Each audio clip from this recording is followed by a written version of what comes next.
gens. Insulter les gens. Parce que les boss n'insultent pas, hein.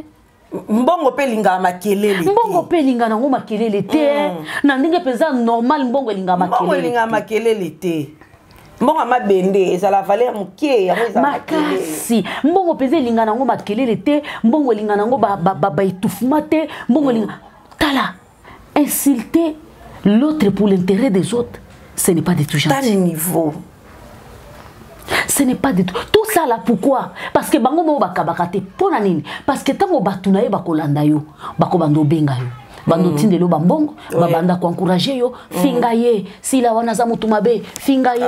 Bozomona, ozali ko tirer avantage na eloko wana ozosali avant après ko zombongo, likolo nango bafani ya mutu wana bako benga yo batindelo yo mo 100 euros, 50, 20 euros, oza ko sepela mbongo ya masumu mbongo wa malheur. Botubela, Jésus-Christ revient bientôt. Faut changer.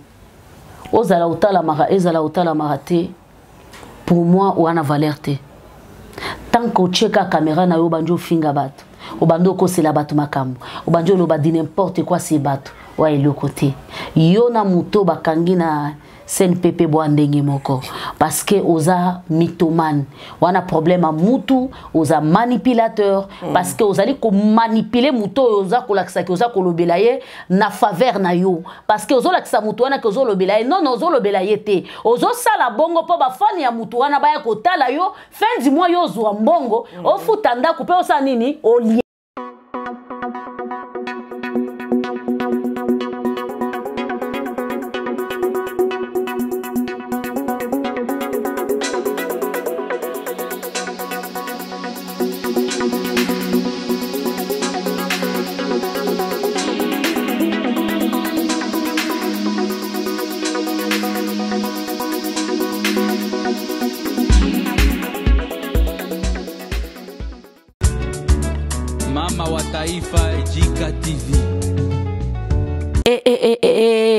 Yasika yeye ozana problème ya kentosi ya batampo opakola ba mafuta ya kala esimbate et bebisa yo elongi bandeko ti lelo okonsomaka bambongo na yo elongi na yo bongaka te makolo na yo bongaka te na se ya makolo mbindo lokola nzungu ya ma famille en tout cas MK Beauté abengi bino abengi bino à travers muto azali ko représenter bango na Kinshasa jikaye moko à la personne soko bengi ozui ba produit na minute onde tozolo ba boy ba rivage koti na Kinshasa en tout cas yasika soki jika koti likambu ezalaka likambu lokuta teze likambu solo yo moko zota la ba image okomona pe ba témoignage contacter biso po orater produit ata mokoto ana problème asa makolo et comment noir et comment mwindo comment na passe soko zo lingo kutana mobali fo bakanga mwinda ya contacter biso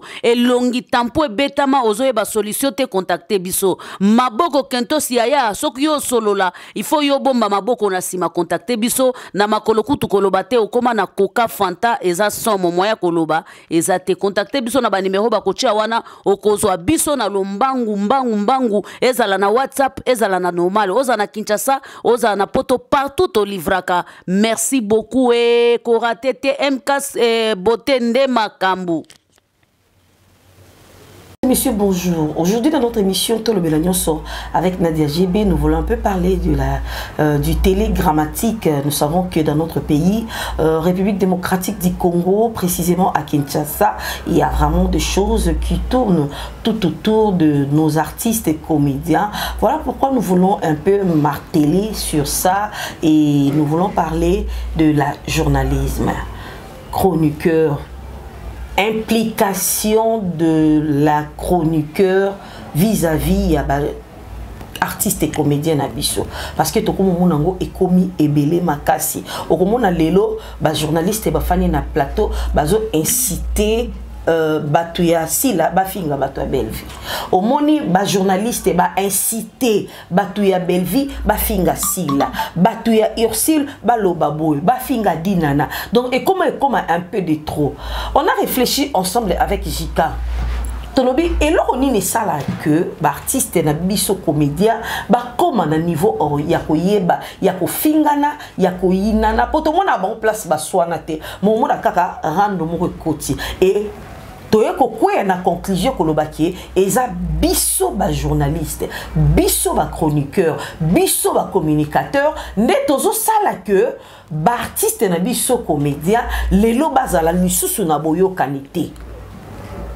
Au moni ba artiste comédien to yeba bon kala bazana bolingo makasi koleka ba musicien mais lelo comment le contraire ba musicien ko to ba comment na moi bien par rapport ya ba artiste ba musicien ne bazala ko fingana mais lelo comme le contraire ba comédien te ba komi ko fingana makasi et puis banani bazo luka ko finga wana cerveau moteur ya ko fingana ya ba artiste comédien eza biso ba pandi sango to mikape ko beta c'était dans lelo avec Dada wa Taïfa mbote bonjour na batutu bolinga Nadia GB batutu bolingaka Jika Télévision en tout cas Jika Lobby opération Dika dans mois de mars bande ko ngana sengi bino tantôt célébrer le 8 mars na Jika na kenga bouteille ya marola donc ba abonné doxy bino maintenant bo s'abonner na Jika T bo s'abonner parce que aza déjà na 9 quelque chose et quelqu'un qui est pour akomana Dika alors bo s'abonner pourtant to célébrer le 8 mars na ba femme forte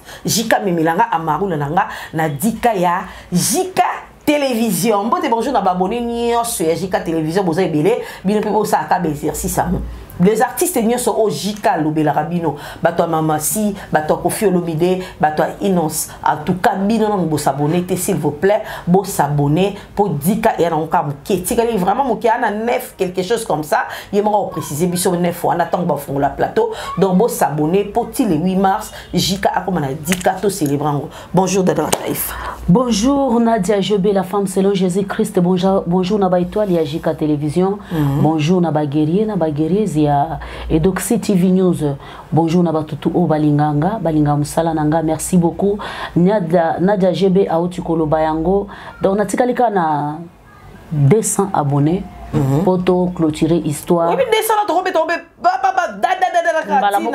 na fin février pe sili na Nadia côté wana na koloba te donc ngamo na oyeba te opération ni nezolekana na Jika vraiment nazo pesa bino merci parce qu'il y a les gens qui s'abonnent.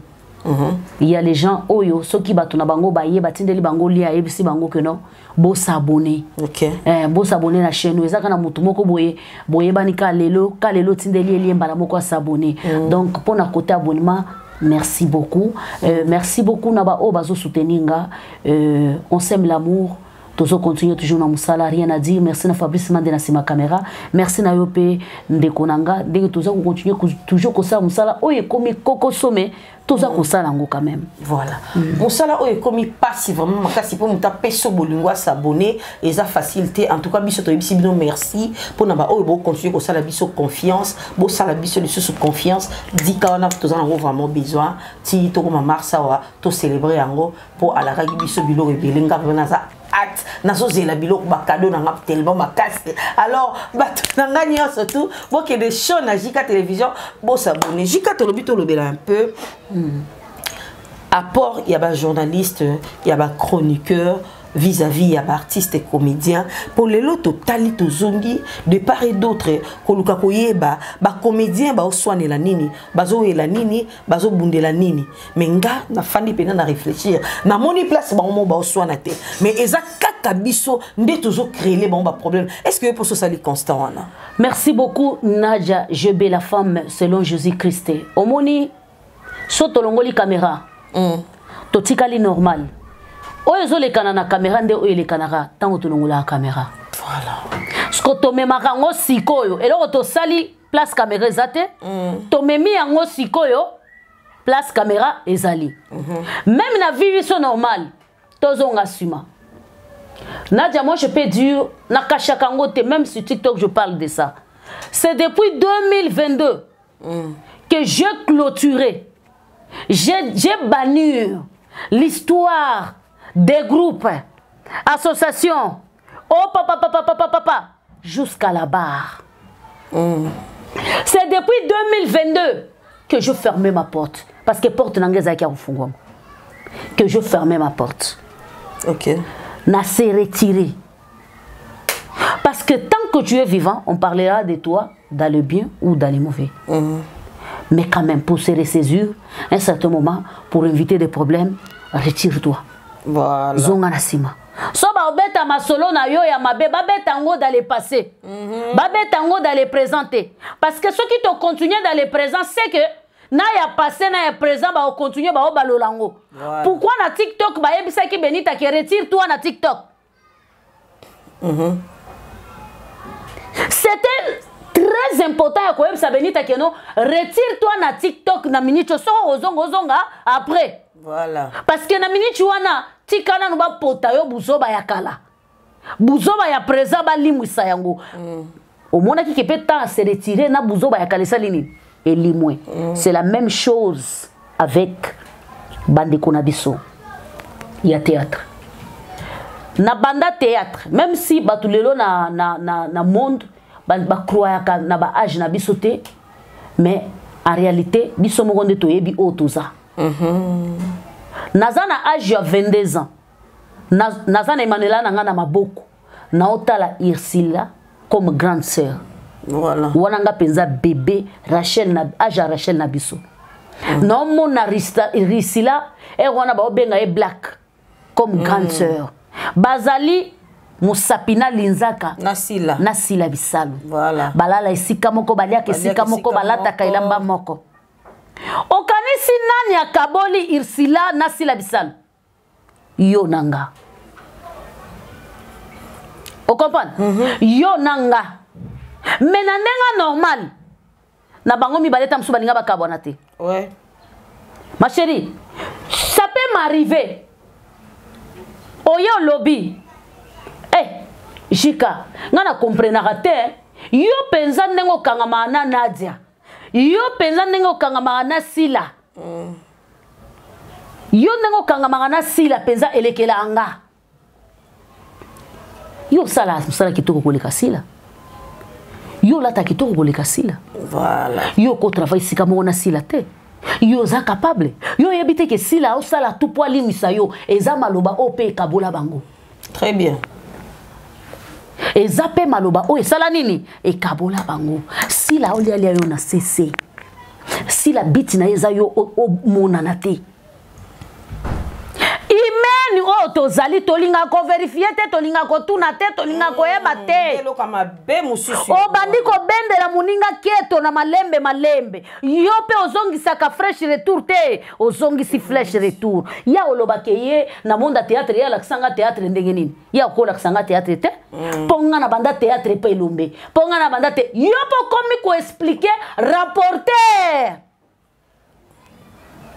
très bien rapporteur pe ake ko mema pe côté bon memeli rapporteur voilà. En tout cas Sila na regretter na comportement ya Sila na mona ndebino bozala ka vraiment na regretter mingi c'est ça le début voilà Sila ebi théâtre te Belvin da jouer ka théâtre en émotion Belvin so ka jouer théâtre au senti que non makanisi na ye mayele na ye en plus ba pièce na ye moko muto asala kango mais Sila ya zala ka mutu likolo to mona appelle ko malonga asala raté mais bokanga maponani bokanga maponani mais bango nyoso bana elombe pourquoi lelo elomba ko maîtriser bango te voilà oui bi ponani ka ba topé ba jouer ka na théâtre ka ba petit mukala ba jouaka nde ba to basali nini bakaboli bango biso ba chroniqueur to yeko kota to pa biso to tiebe na moto tango siko ba mukala bazo memela biso ba makambo biso siko to fandi na intérêt na biso ba ili biso matière auto benga so na lobi makambo a belle vie ba tout ba otalanga moi je me pose la question ya yozo mi benga boss ta vie est déjà bien tu es mais laisse aussi les gens parler de toi pourquoi toi la boss tu continues de parler des gens ah oui moi là na lobi que ezala ta jour moko na sina loba que na za boss non na za ta na mbongo ta different même pas avant tout ka bwana il faut payer ngata $100 maman tu dis que non tu es boss oza nambongo oza boye vina yo bonga mais pourquoi tu comptes insulter les gens parce que les boss n'insultent pas mbongo pe linga makelele mbongo pe linga nango makelele te na ndenge penza normal mbongo linga makelele mbongo linga makelele te mbongo mabende ça la valeur mukie ya makasi mbongo peze lingana ngo makelele te mbongo lingana ngo ba etouffement te mbongo lingana tala insulter l'autre pour l'intérêt des autres ce n'est pas du tout gentil. Quel niveau? Ce n'est pas du tout. Tout ça là pourquoi? Parce que bango mo bakabakate pona nini? Parce que tango batuna ye bakolanda yo, bakobando benga yo. Bando tindelo bambongo, babanda ko encourager yo, finga ye, sila wana za mutu mabe, finga ye, Bellevue wana za mutu mabe, ye kutunenga za boye, isili wana za mutu aketo, isili wana za mutu ya lelote, na bato pe bayala ko discuter na za mwana muke ya ya. Mwana muke za nani? Mwana muke za bebe na ngai lokola blaire ya nanga walali. Mwana muke aza pena aza innocente. Déjà mutu zo so komi da. Même danser aza mwana muke te. Ya ya, babengi yo mukolo yo ye o se défendre. Tu n'as pas honte. On t'appelle, tu as 50 ans. C'est fini. Vraie identité na yo koyeba na jour au kufa. Et non, bobo sana yango wana. On keno yebi sa papa kunutu kena. O yebi si papa na yo to papa kunutu. Kendenga na zabo ekeno. Date na ngwana yango wana te ya. Ntala jour to chaka mutu na sende vraie identité na biso. Ebi maka. Oko sa te. Na ba archive ko ba leki na yo penda ba yebi ke nono. Ya na biso penda. Date na yango wana. Yango pende date ba koloba jour ali wana yo. Boko mpena système bana poto katakata bao. Apende comme makasi. Et comme makasi. Mais bobo sanake, joue to chaka tolo. Et l'on a biso likolo. Jamais mutu moko te bakunda ina faux identité. Bakunda ka ina véritable date de naissance na yi. Po ba yeba mikoloni na sali na mokili. Na lobi bien. Bakunda ka na vraie identité na yo. Yango komona mais ya azala mwana 80. Azala mwana 87. Azala akomi sumu. Moni ni bimbo na mwana 80. Et en 1979. Oh, t'es à l'obaka bongo te. T'es, tu évité. Jour et confusion. Et maintenant, à concert, mon pas autant que fait cette confusion. Merci beaucoup. Il y a une vraie identité à mon ko sabinote et bimaka jour ya luana parce que il faut que banana yo baibake soko bota mama na biso bota mana dati boye akufina dati dati oyo bendaka ya batu bako ezana ndeko moko ayebsanga na sali la yeba document na zu document na Nathalie na chemutu na se. Poni. Oyebi. Na zui na bando salile ba document. Na zui document na ye. Nathalie ne longi. Nathalie ndengaza. Nathalie date. Et correspondre. Na chelongi na se. En tout cas, ils ont fait ça passe dans ma voiture. Le bibi sur ma pandisango, to baby c'est libre, to ma boki, to théâtre musa na bango. Mais jika mutumo a posé une question. Alors bi nanga Nadia, yango pe batongo ya théâtre wana. Tango bat bayaka ba fatel bango na plateau, ba fingi bango. Est-ce que bazana numéro ya bato wana te? Pour tout le monde na be Michel bino bochaka numéro na se. Bako benga te ke banda lelo ko finga kalisu bato te ponanga. Est-ce que bako sala ngote? Bango bako finga te parce que bato baza pembeni na bango. Baïbsa bango tika e salayo.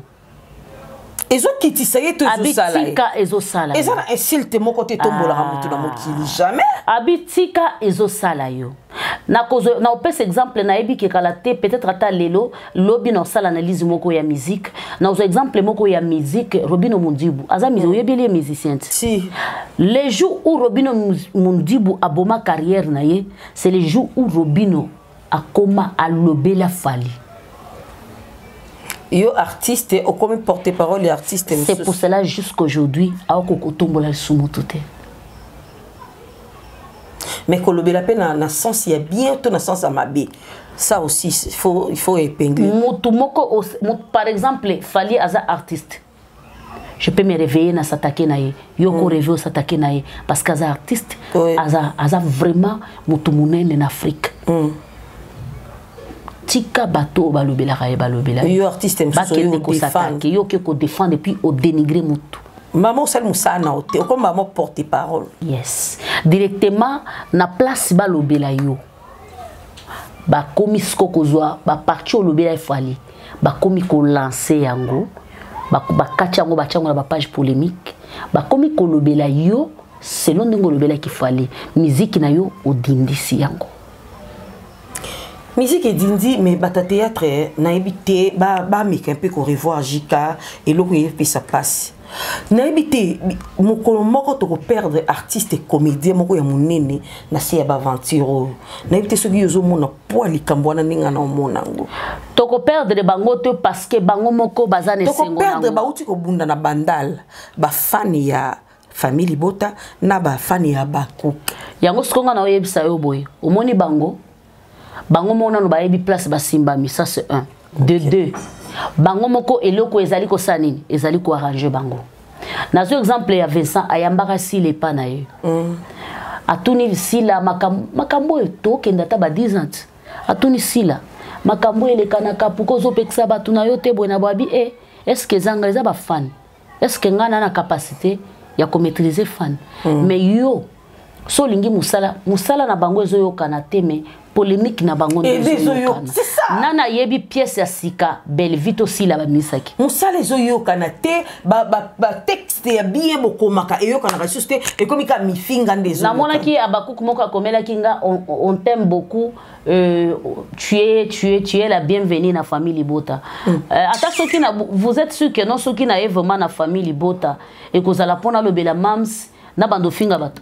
Famille Bota eza belle vie. Nani abakandaka yo oza le bienvenu na Abakuk. Na epsi bango na lobaki le côté mais peut-être awa na ko répondre parce que baza peut-être awa déjà abonné. Ata soki na ye na Abakuk boza sûr ngana ocha caméra na ngana finga mutu pona sila na ko lobela nde misala ya sila. Maintenant na minute oyo boya ko répondre ngana ba commentaire misala ya sila ezanini po epesa nga makasi na lobela sila parce que à travers misala omoni tango toyaka to lobela ba musicien neti ngana lobela ka Kofi na lobeli Inosbi na lobeli musicien nyonso eza pona nini na kalate na ocho sala émission Inosbi azobimisa demi album EP titre nango calcul na yo lobela événement ya Inosbi. Voilà. Kofi Olomide azaki na concert ya Bamouré Saint-Valentin Evre. Siko vous me permettez à kokota epai ya Bakuk.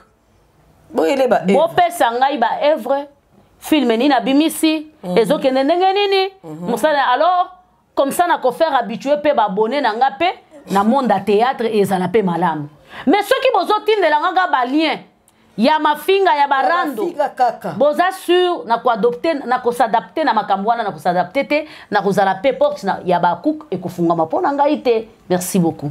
Voilà, en tout cas, ça à la part des choses, Bapandi Sango, Nababino, artiste et comédien. Biso Bapandi Sango, tant qu'on fait na plateau, notre travail c'est pour informer, c'est pour communiquer les gens. Et ça, la moutoumoussousou, à ce qui temps, il y a les semaines, à quoi peut-être la chaîne Nayo, tu es en train de parler de la musique, il faut retenir au moins un plus. Et ça, tu es au fani na plateau, ou inciter Batoumoussou Baïna, moutoumoussousou. Au petit côté comédien. Donc en fait ma comédie va comme bunda na bango par rapport à biso Bapandi Sango ndé tozo pousser bango basala makamwana. Jika un mot de la fin par rapport à cette émission. Un mot de la fin chronifat ozala utala marate pour moi ou ana valerté. Tant que cheka caméra na yo banjo finga bato. Obando ko c'est la bato makambo. Obanjo lo ba di n'importe quoi c'est bato. Ouais, le côté. Yona muto bakangi na sen pepe boandenge moko. Parce que oza mythomane. Wana problème à mutu, oza manipulateur. Parce que ozali ko manipuler muto oza ko laksa ki oza ko lobelaye na faveur na yo. Parce que ozo laksa muto wana ke ozo lobelaye. Non, ozo lobelaye te. Ozo sala bongo po ba fani ya muto wana baya ko tala yo. Fin du mois yo zwa mbongo. O futanda coupe osa nini? Olia. Ozo mona. Ozali ko tirer avantage na eloko wana ozosali avant après ko zombongo likolo nango bafani ya mutu wana bakobenga yo batindeli yo mwa 100 euros 50 20 euros oza ko sepela mbongo ya masumu mbongo ya malheur botubela Jésus-Christ revient bientôt, il faut beau changer. C'est tout ce que je peux dire. Voilà, Jésus-Christ revient bientôt. Tant bien même que Ozo Sala Moussala, Ozo Lukambongo, il y a collé sa bana, mais réfléchir que Moussala ngona o Lukambongo pona le sabana, et ça na o Lukapona nini. Et ça pona finga kabatu. Est-ce que yozo le sabana na ombongo mi finga, ozo le sambongo bana na ombongo ko créer ba conflit na mitema ya batu. Et ça qui to côté tout ça Moussala bien. Moussala kalezala kana lengi. Ba ya mikolo ba ya kala ba pesa biso posa ya koleka pe na plateau ya koleka na TV ko sala ka be mission mais biso tozo silisa bana mususu ne elengi ya kosala musalo des fois bato ba okanisaka comme journaliste eza ozala célèbre obanda ko finga bato non il y a des jusque là to sala no musala bien to fingate to lingi pe makamba ko fingate to lingi pe ko kota na bêtise te je me vois pas moi Nadia GB na fani na plateau na lobe la belle vie en insultant les autres artistes moi je peux pas le faire alors yo pen de ko salango changer comment le ko la biso tikana mamba ko tinda ba artiste na rankine au fan de seki oyebite mamuteke oyebite ce qui ah non bilo musubo bimisanga na ko bimisanga na plateau boité atape na pembeni na ko bimisanga te to changer et kozala bien makasi merci na Fabrice Mandé derrière la caméra merci na Jika d'avoir répondu à mon invitation merci na tout bosala biso confiance bon continuer ko s'abonner na Edoxy TV News bon continuer ko s'abonner na Jika TV bon kozala vraiment décité quant à moi je vous dis bye bye.